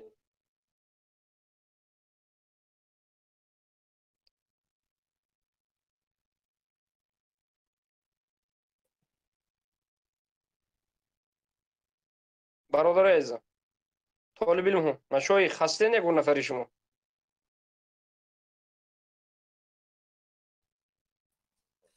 الله المستعان. السلام علیکم و رحمت الله و برکاته. همین کامنتار رو گذارید نمیشه؟ شیخ خود ما میگذارم. شیخ السلام علیکم. برادر عزیزم یک نفر شما اگر همینجا است هستم شیخ هستم. نه هستم کار نکرده است. نه این تلگراممو کار نکرده است. الله استون کشه. تمام من کامنتار گذاشتم برادر اون نفرتون گذارید. من ولی تاکتیکی جهمی ها رو من به شما تعلیم دیم چی؟ تعلیم بدم که جهمی ها چه خیلی فریب میتن. گوش بکنید. جهمی ها چه خیلی فریب میتن در سوال کردن. وعليكم السلام ورحمة الله وبركاته. بالنسبة لهذا الإسلام هو التوحيد وهو الانقياد والقبول والمحبة. الإسلام هو الاستسلام لله سبحانه وتعالى والانقياد له بالطاعة. خاموش کن. نیست کسی که به من ارسال کرد، کسی که به من ارسال کرد یک خواهر بود و کم بود. این نیست. کنی سوال اولیش دیدند و گرفتن. ببینید سوال اول بریده جدا کردن. سوال من به وقتی که اومد برادر عزیزم سستی نکنید، اهل توحید ضعیفی نکنید، بے پرواگی نکنید، بے عقلی نکنید. من همین سخن به شما ارسال کرده بودم در همین گروه، در گروه فرقه ناجیه. من گفتم گروه مونید. برای چی گروه مونید؟ برای که ما جهمی ها را میدانیم که فریب میدهند مردم.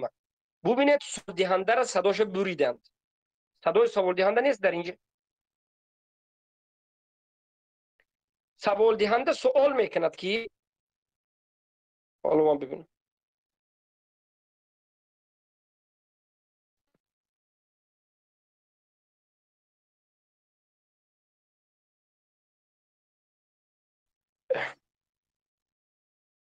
من یک لحظه یک بار برآمده گوش کنم چه خودم یک بار یک لحظه.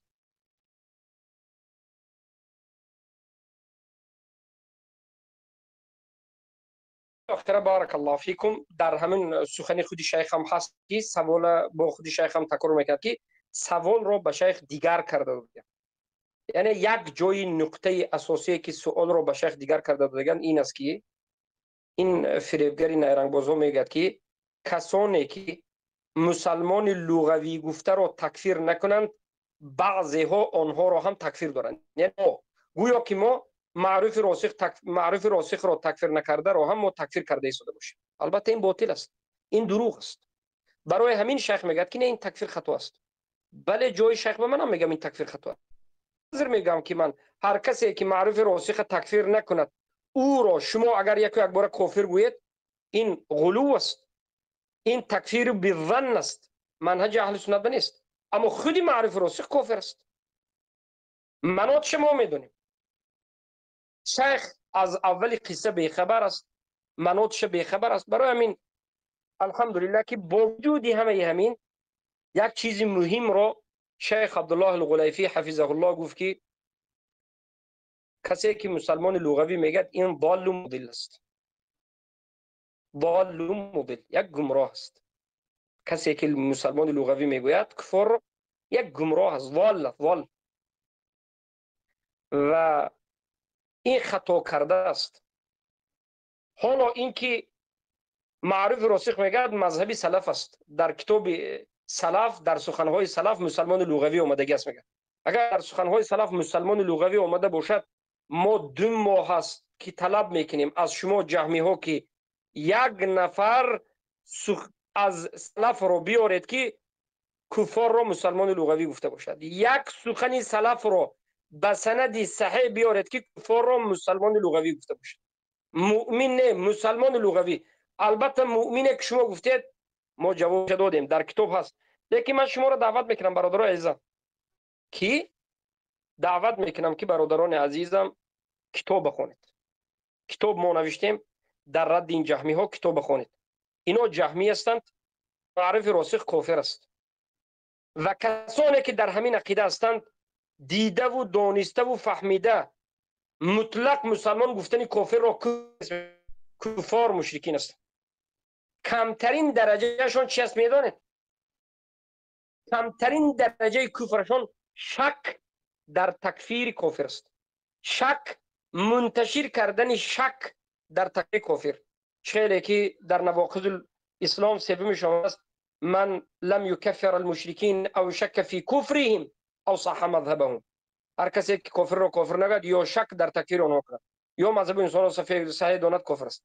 منتشر کردن شک، منتشر کردن کفر، این کفر است. بالاخره دومین خواهش من از برادران و طالب علمان اهل سنت، برادرای عزیزم، مشایخ، انسان‌هایی که می آیند و شما را احترام نمی کنند، انسان‌هایی که می آیند به تحقیق صحبت می کنند، شما را در درون صحبتشون مدلس، بی ادب، طعنه‌چی، یهودی و غیر از تحقیرها که سخن میکنند. شما اینها را شما کرده گوش کنید، مرا هم گوش کنید، ایستید اونید، نه، او دلیت کنید، دفش کنید، او دلیت کنید، دفش کنید. انمیخل گمراه گردد، گمراه بودنش عیبش خودش است، ما نیستیم. به آدابی کرد، هر کسی در مجلس ما به آدابی کرد، او دلیت کنید، پاک از تمام گروه ها پاک کنید، نابودش فایده ندارد. اینها که صحبت کردن فایده ندارد.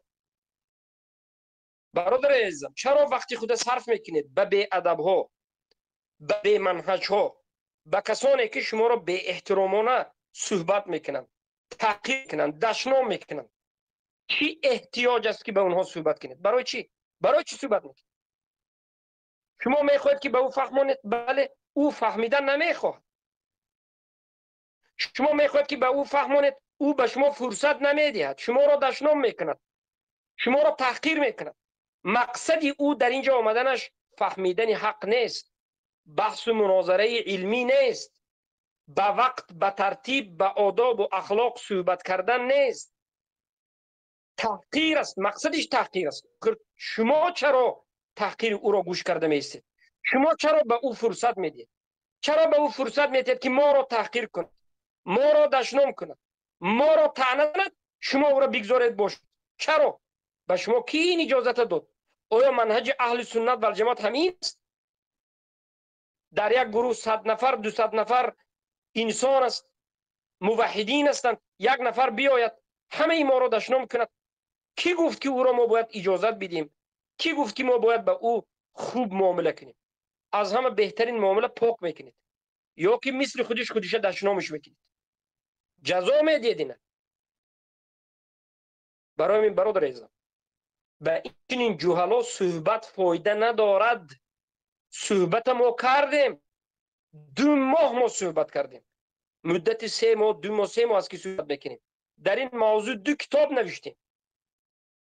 حق واضح است، حق روشن است، حق است و سخن معروف راسخ هم در کرام کاتبین نوشتند و این تسجیل شده در بین من شما وجود دارد. کفر کرد علاج فرار و گریزش نیست. یگانه راهی که معروف راسخی کافر مشرک زندیق دارد و جماعت زنادقه جهمی بازی کنندگان به دین الله، تحقیر کنندگان دین الله، این زنادقه و مشرکین دارند، یگانه راه توبه به سوی الله است. سر خم میکند، توبه میکند به الله، سرش به الله خم میکند، توبه میکند به الله و دین الله چنگ میزند و دروغ بازی را بس میکنه. من گفتم نگفتم بس میکنه.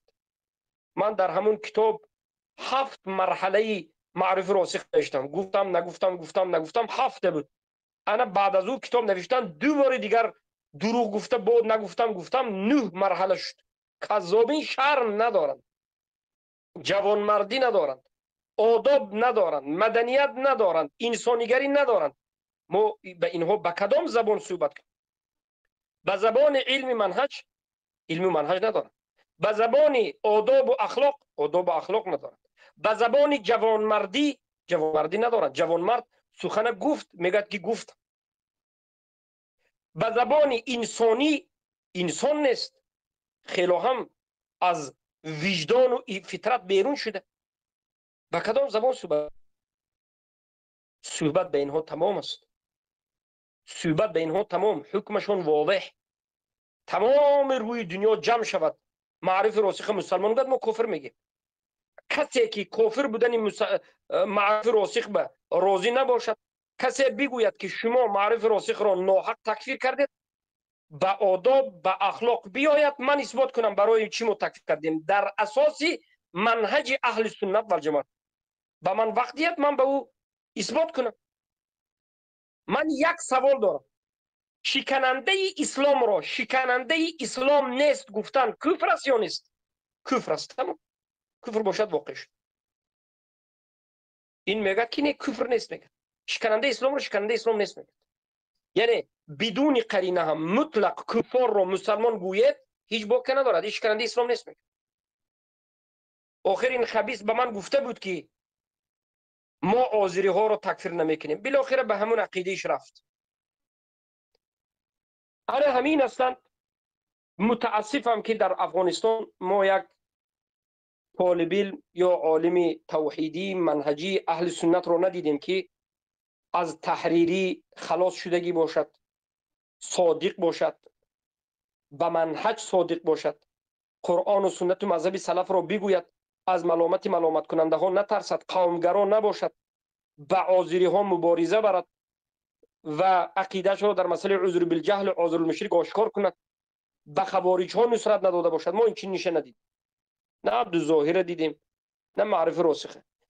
البته هستند برادرایی که برادرای خوب هستند. من درباره دعوتگران مشهور گپ زدم، اما تا جایی که ما میدونیم برادر ابو حنظله جوانمرد است. البته خاموش هستند در این مسئله. نمیدونم چرا خاموش هستند، والله اعلم.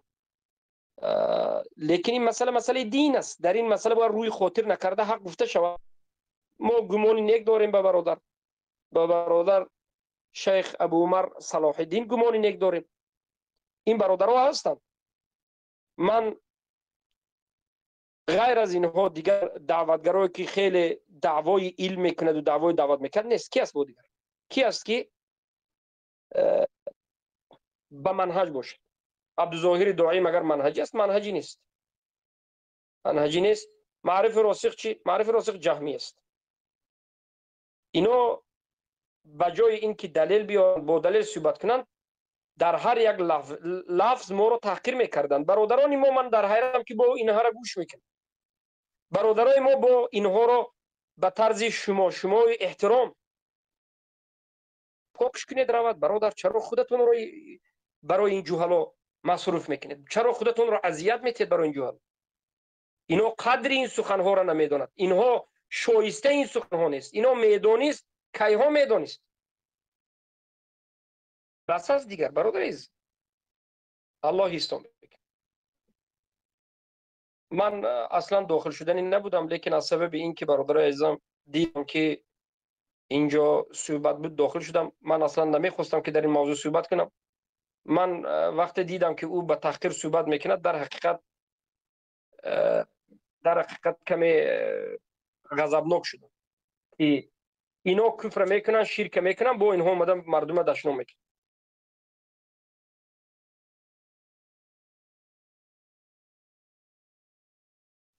صدای من خوب است یا نیست برادر عزیزم؟ الله استون بکنه.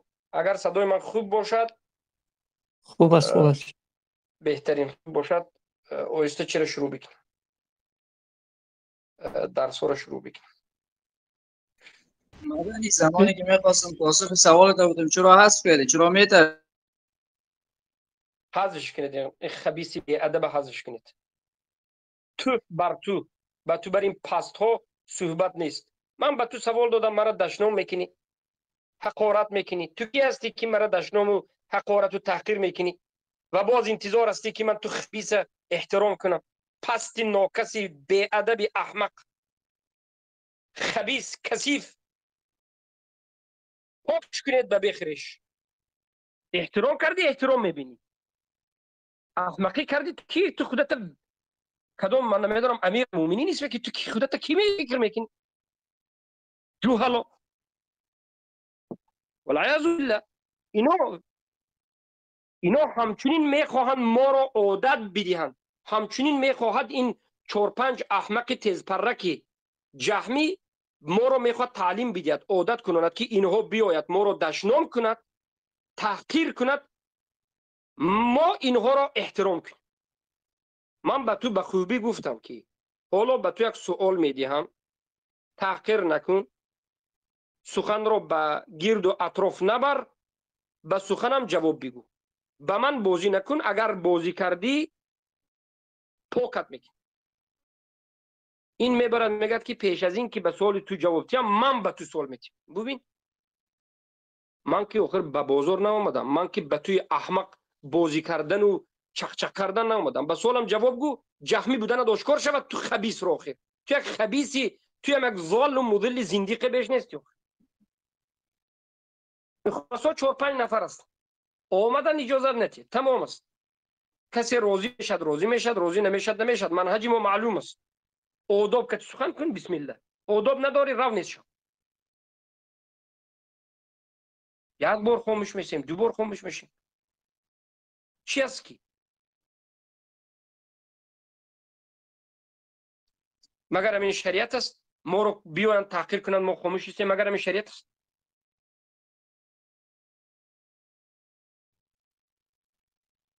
مگر کار اینا از شریعت است؟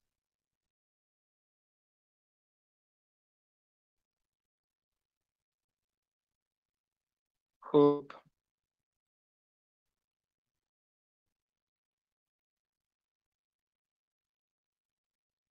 الله حساب میکنه برادر عزیزم. خب ما چیکار کنیم حالا؟ از فرصت استفاده بریم. به من برادر عزیزم 10 دقیقه وقت میدهین. من در مدت 10 دقیقه به اذن الله نماز میخوانم و بعد از این میبرایم. اگر شما باشید درس ادامه میدیم، نه اگر نباشید خودی بندم که کمی خسته تافته شدم باز به فردا میگذاریم. لیکن اگر باشید ادامه میدیم. برای این برادرهایی که اینجا هستند اگر مشایخ باشند، برادر از ایران یا که از افغانستان یا که دیگر از برادرایی که طالب علمان اهل سنت مشایخ باشید، بسم الله صحبت بکنید. بسم الله بفرمایید در این مسئله. الله يستنك الشيخ. الله سبحانه وتعالى يستنك. بارك الله فيكم شيخ.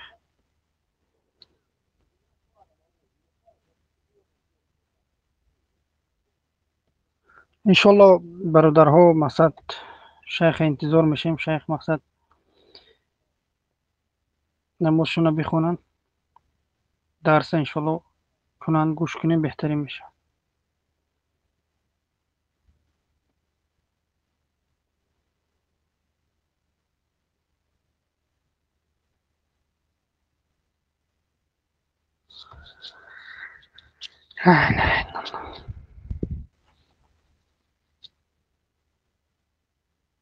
السلام علیکم و رحمت الله و برکاته. شیخ خوبستین؟ الله جزای خیرتون و علیکم السلام و رحمت الله و برکاته. الحمدلله. شما چه دارین؟ الله ایستم. الحمدلله. همو زب سکوف سودیم. شما همون روزی که برآمدید مقصد سوال دینده همین کثیفه که مقصد خیانت کرده بود برای سوال، همون روز هم گفتم همون چیزلاش به یادتون نیست. می کدام روز بود؟ الله ایستتون کنه شیخ.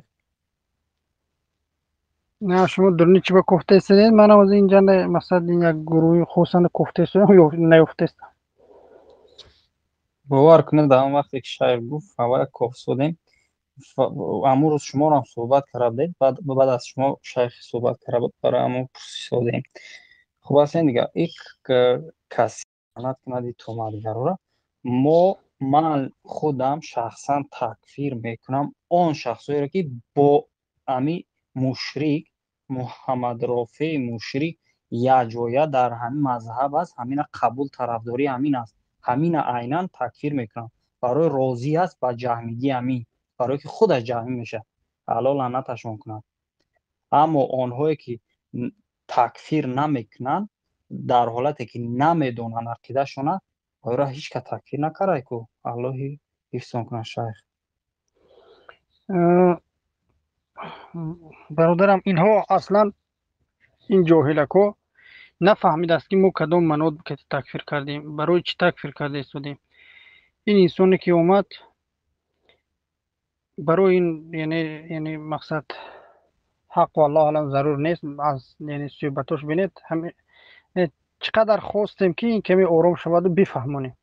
برادر عمران نورستانی چقدر مقصد خواستن که آرام شود یک صحبت بکنیم، کوشش کردیم نشد. بلکه دیده استودید همه ما رو تحقیر دارد. چی دارد؟ میگیم تحقیر نکن، به مثل اینکه مجنون است دیوانه است. کمی آرام صحبت میکرد با تحقیر سر میکرد. الله حفظون کنه. شیخ هم بسیارترین از حالت خوبی موحدین استفاده میبرن کذابا که ما تحقیر نمیکنیم، از همین استفاده میبرن و تحقیر میگذارن. برای که خبیث که هستن خیال میکنن که همه در گیر گوششون خبیث هستن. الله لعنتشون کنه. اوه اخی جون این سبحان الله چقدر فریب و نیرنگ میکنه.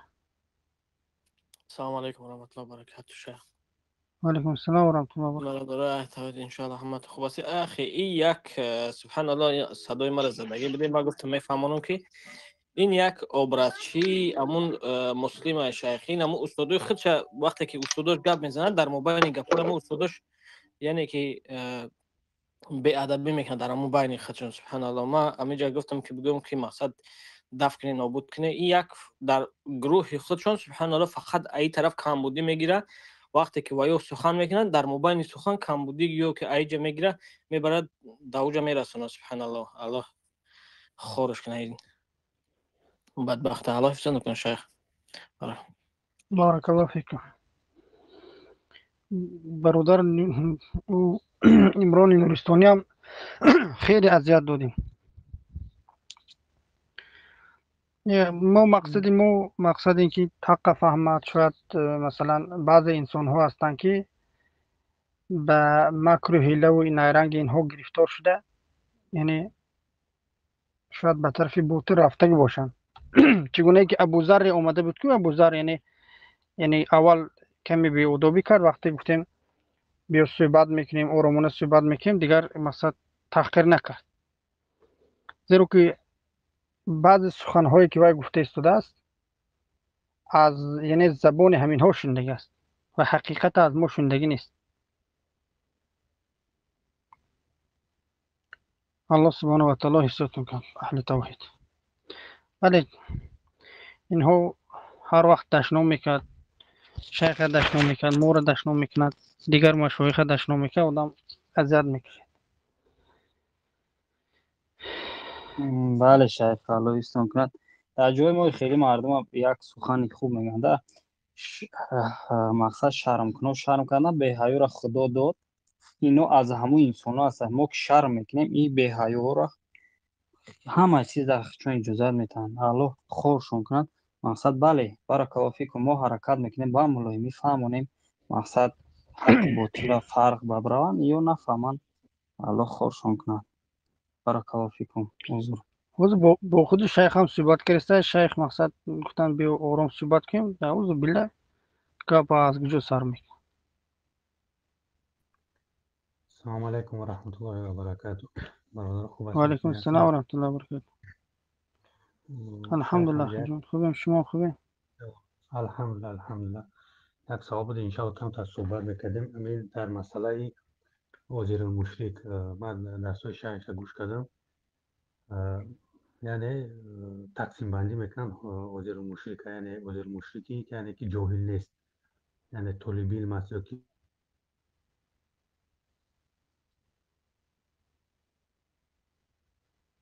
اوستون نیست شد. اوستون قطع شد برادر. بخشش در مسئله عذر مشرک بله گوش کردید. هم میفرمایید. تقسیم بندیش یعنی که عذر مشرکی که جاهل هست در هم موضوع، یعنی کدام نمودی شخصان جاهل حساب میکنن، یعنی شخصی که مقصد شرک کفر یکم آدم ندیده است یا که دیده است و صرف هم نمیرود این مسئله با نه شرک کفرش دیده صرف هم نرود، همین شرک کفر بدنش و خودش کافر هست.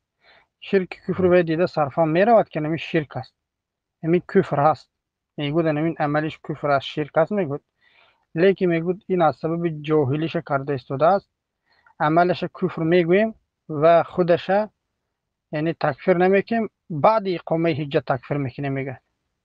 فهمیدید؟ بعد اقامه را رسوندن که به همین آدمی مثلا او انسان عذری همچنین میگه، مقصد قبر پرست رو میگوید که یعنی بعد اقامه حجت او تکفیر کرده میشود و ما میگیم که او یکم انسانی که شرک میکند او جهلش عذر نیست، کافر هست.